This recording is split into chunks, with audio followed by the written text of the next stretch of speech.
क्या जन स्वराज ने एनडीए को नुकसान पहुंचाया है, खासकर बीजेपी को नुकसान पहुंचाया? ये भी बड़ा इंटरेस्टिंग होगा समझना। पीके फैक्टर भी देख लीजिए आप। अभी तक सुमेरा एकदम तुरंत लेकर आ गई है पीके फैक्टर। डेफिनेटली पीके का ये बहुत अच्छा परफॉर्मेंस है। अभी तक वो स्ट्रैटेजी बना रहे थे, लेकिन अब शायद थोड़ा फर्क पड़ सकता था। ये भी अपने एनालिसिस से जानेंगे। अगर पीके कहते हैं कि वो खुद भी चुनाव लड़ रहे हैं, ये भी फर्क डाल सकता था शायद, लेकिन ये जानने की कोशिश करेंगे कांग्रेस प्रदेश अध्यक्ष राजेश राम पीछे चल रहे हैं देखिए, और कांग्रेस पार्टी भी अपने पुराने ही आंकड़े पर इस वक्त भी दिखाई दे रही है, यानी 19 सीटों पर आगे चल रही है।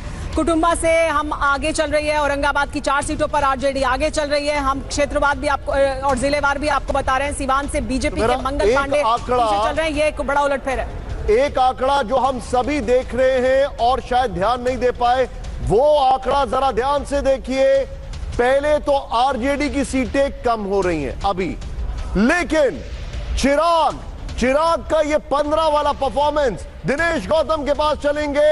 दिनेश जी हमारे साथ हैं with the data Moshai. Dinesh, over to you ji. तो यहां पर हमारे डेटा बाबू मोशाय ये बताने वाले हैं आपको कि जन स्वराज फैक्टर, जिसका बार बार आप जिक्र कर रहे हैं, तमाम पोल प्रेडिक्टर्स इस बार थोड़ा सा इसलिए सहमे हुए थे कि वो ये सोच रहे थे कि जन स्वराज करता किस तरीके से है, उसका परफॉर्मेंस कैसा रहता है, इस पर मुनहसर होगा कि बाकी लोगों का क्या रिजल्ट दिखाई देता है। जन स्वराज अभी तक कैसा कर रहा है, 3 सीटों पर बढ़त बनाए हुए, ये वोट परसेंटेज के हिसाब से क्या रिफ्लेक्ट हो रहा है? वोट परसेंटेज में जो प्रदीप गुप्ता जी का आंकलन था, जन स्वराज अभी जो ट्रेंड आया उसमें 3.7% वोट ले रहा है। नहीं, तो ये बहुत सारे लोगों का आकलन था कि अगर ये 8% या उसके ऊपर जाता है तो ये एनडीए के लिए प्रॉब्लम हो सकता है। तभी महागठबंधन सरकार है। तो समझ लीजिए अभी जो ट्रेंड है इसमें सब 3.7% वोट ले पा रहा है, तो मतलब 4% से मोर और लेस। नहीं, तो अभी 5 राउंड की वोटिंग के आसपास अगर ये दिखाई दे रहा है, तो ये कंसीडर करते हुए कि 20 से 25 राउंड होंगे, ये आपको कितना आगे जाते? नहीं, ये बहुत ज्यादा चेंजेस होने वाला नहीं है। क्यों, उसकी वजह क्या है? नहीं, अभी समझो काफी डेटा आ गया। हाँ। आप समझ लीजिए अभी हम लोगों ने अभी कितना डेटा आ गया, अगर आप देखेंगे तो सीट टैली में देखेंगे अभी तक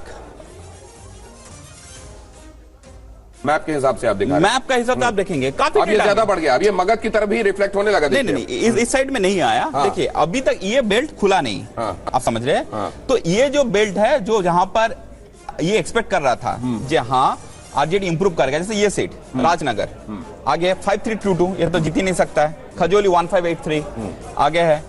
आप देख लीजिए सोपल कंफर्टेबल एक्सपेक्टेड है। ये वाला सीट जो है पूर्णिया में जो पप्पू यादव का खुद का सीट है, ये खेमका आगे है। ठीक है, आप देखेंगे और आई कंफर्टेबल मार्जिन से आगे है। ठीक है, कल्याणपुर महेश्वर 1916 वोट से आगे है। आप ये बता रहे हैं कि इनमें जो अभी तक बढ़त दिखाई दे रही है, खास तरह से ये कंसीडर करते हुए कि जन स्वराज कितना डेंट करेगा नहीं करेगा, तो ये दिखाई दे रहा है कि जन स्वराज बहुत ज्यादा ना डेंट कर रहा है ना आगे कर पाएगा। आप ये कह रहे हैं जन स्वराज वोट नहीं मिल रहा है। अभी देखिए ये मैप और ये मैप का कंपैरिजन कीजिए। ठीक है ना, ये साइड में देखिए पूरा हरा रहता है, ये अभी तक डेटा नहीं आया। अब ये समझिए। ठीक है, और देखिए ये बेल्ट क्या है, ये बेल्ट मोरलेस आपका सफ्रॉनी है। ठीक है, तो इसमें क्या हो रहा है, जो साहनी आने के बाद जो फैक्टर दिखाई देना चाहिए था वो अभी तक दिखाई नहीं दे रहा है। आप समझ लीजिए। ठीक है, तो मतलब सहनी के महागठबंधन से जुड़ने का कोई अभी लाभ कम से कम यहां नहीं दिखाई दे रहा है। एटलीस्ट इनिशियल ट्रेंड में तो दिखाई नहीं दे रहा है। आप समझ लीजिए। अभी वोट शेयर में अगर देख लेंगे तो मैसिव वोट ले रहा है अभी एट प्रेजेंट।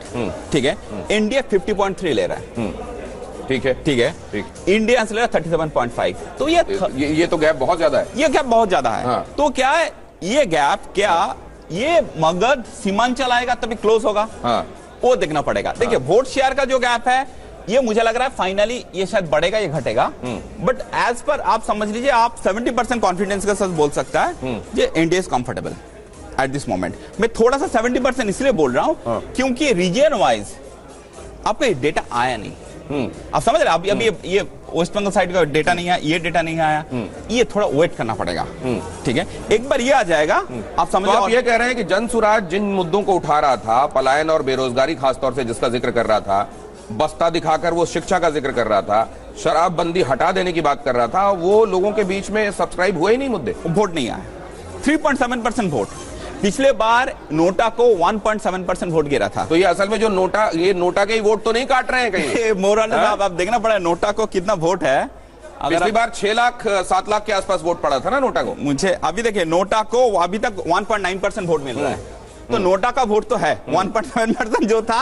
अभी तक जो ट्रेंड है ये नोटा का वोट है 1.9%। 1.7% पिछली बार था, अभी भी जो दिखाई दे रहा है ट्रेंड्स के हिसाब से 1.9% के आसपास दिखाई दे रहा है। को प्रेजेंटेड बाय विमल इलायची, बोलो जुबा केसरी, को powered by Sensodyne in association with V Guard water heater.